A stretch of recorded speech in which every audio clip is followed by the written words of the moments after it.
بسم اللہ الرحمن الرحیم۔ السلام علیکم خواتین و حضرات، میں ہوں روہیل خان اور آپ دیکھ رہے ہیں روہیل وائس چینل۔ محترم خواتین و حضرات، ایک شخص کا ایک بیٹا تھا اور روز رات کو دیر سے آتا، اور جب بھی اس سے باپ پوچھتا کہ بیٹا کہاں تھے تو جھٹ سے کہتا ابا جان دوستوں کے ساتھ تھا۔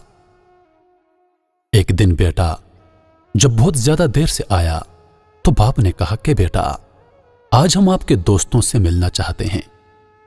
بیٹے نے فوراً کہا ابا جان اس وقت ابھی تو رات کے 2 بجے ہیں، ایسا کرتے ہیں کہ کل چلتے ہیں۔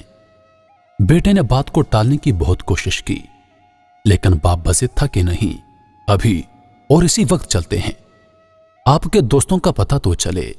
باپ نے ابھی پہ زور دیتے ہوئے کہا۔ بالآخر دونوں باپ بیٹا رات کے 2 بجے اس کے دوست کے گھر پہنچے۔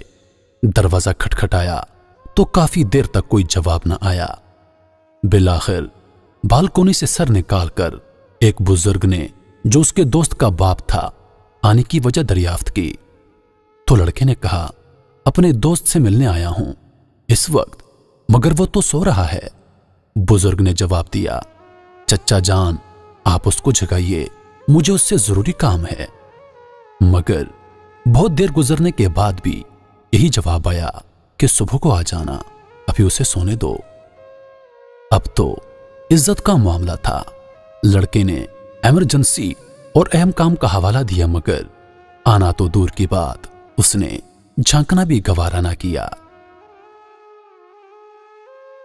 باپ نے بیٹے سے کہا کہ چلو اب میرے ایک دوست کے پاس چلتے ہیں جو فلاں گاؤں میں رہتا ہے، جس کا نام خیر دین ہے۔ دونوں باپ بیٹا گاؤں کی طرف روانہ ہو گئے۔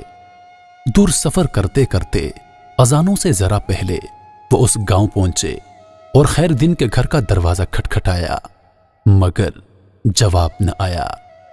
بالآخر اس نے زور سے اپنا نام بتایا کہ میں فلاں ہوں، مگر پھر بھی دروازہ ساکت اور کوئی حرکت نہیں۔ اب تو بیٹے کے چہرے پہ فاتحانہ مسکراہٹ آ گئی، لیکن اسی لمحے لاٹھی کی ٹھک ٹھک سنائی دی اور دروازے کی زنجیر اور کنڈی کھولنے کی آواز آئی۔ ایک بوڑھا شخص برآمد ہوا جس نے لپٹ کر اپنے دوست کو گلے لگایا اور بولا میرے دوست بہت معذرت، مجھے دیر اس لیے ہوئی کہ جب تم نے 27 سال کے بعد میرا دروازہ رات گئے کھٹکھٹایا تو مجھے لگا کہ شاید تم کسی مصیبت میں ہو، اس لیے اپنے پاس جو پیسے جمع کیے تھے اس کو نکال کے لایا کہ شاید تم کو پیسوں کی ضرورت ہو۔ پھر اپنے بیٹے کو اٹھایا کہ شاید بندوں کی ضرورت ہوگی۔ پھر سوچا کہ شاید کوئی پنچایت ہوگی اور فیصلے کے لیے پگ کی ضرورت ہوگی، تو اس لیے اپنی پگ بھی لایا ہوں۔ اب سب کچھ تمہارے سامنے ہے میرے دوست، پہلے یہ بتاؤ کہ تم کو کس چیز کی ضرورت ہے۔ یہ سن کر بیٹے کی آنکھوں سے آنسو آ گئے کہ ابا جی کتنا سمجھاتے تھے کہ بیٹا دوست وہ نہیں ہوتا جو رت جگہوں میں ساتھ ہو، بلکہ دوست وہ ہوتا ہے جو ایک آواز پر حق دوستی نبھانے آ جائے۔ محترم خواتین و حضرات، انسان اپنے کردار سے پہچانا جاتا ہے۔ جس طرح آپ کے دوست ہوں گے ویسا ہی آپ کا کردار بنے گا، کیونکہ صحبت کا اثر براہ راست انسان پہ ہوتا ہے۔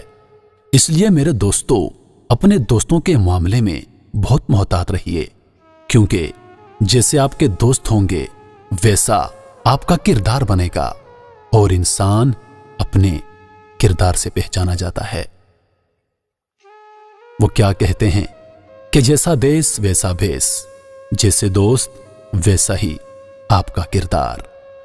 روہیل خان کو دیجیے اجازت، اس امید کے ساتھ کہ اگلی بار ایک اور ویڈیو لے کر آپ کی خدمت میں حاضر ہوں گا۔ تب تک کے لیے خدا حافظ، اللہ پاک آپ سب کا حافظ و نگہبان۔